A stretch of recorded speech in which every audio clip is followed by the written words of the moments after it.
expected for this meet, Bernie.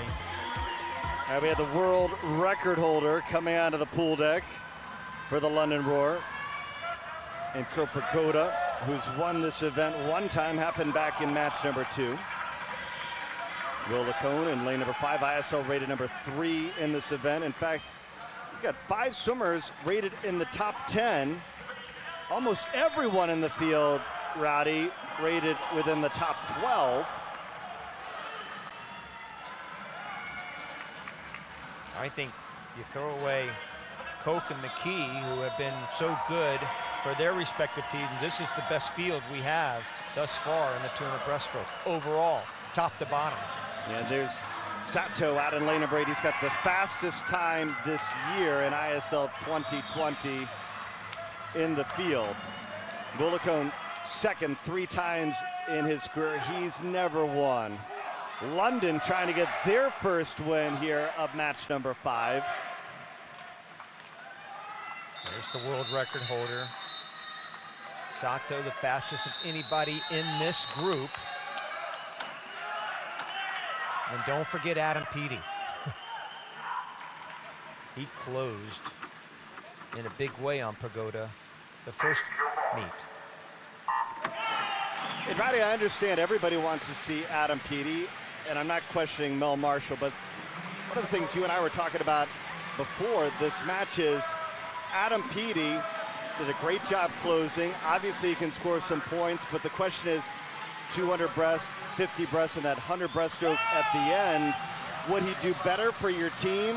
Potentially just doing the 50 breast and the 100, especially because that relay picks the skins. Yeah, it's so easy to play that armchair quarterback, and that's what we do up here. But certainly if he swims it a little bit different, I think he could be a huge factor. Remember, he came from behind the last time.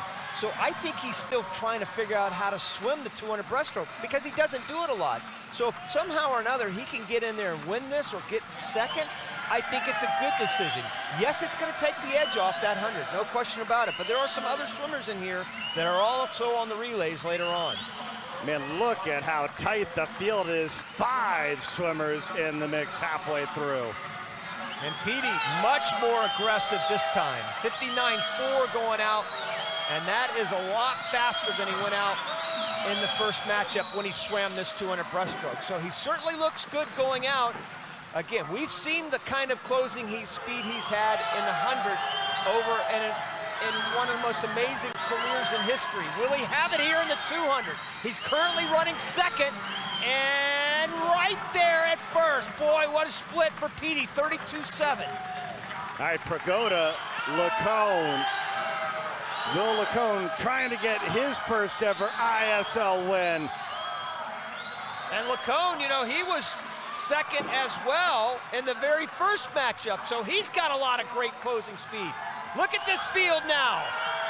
Lycon picking it up. Prigoda, Koseki for the Tokyo Frog Kings, but it's gonna remain L.A. Current. They've got another win. Lycon, his first ISL victory. How about that?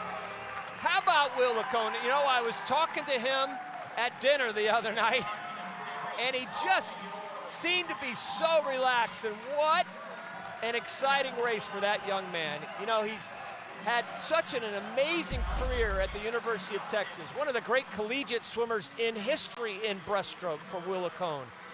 He has broken record after record in short course yards, so you knew that short course meters. He's proved it long course. He has suddenly belonged long course, but now he belongs in the ISL with a huge victory, 2:03.9.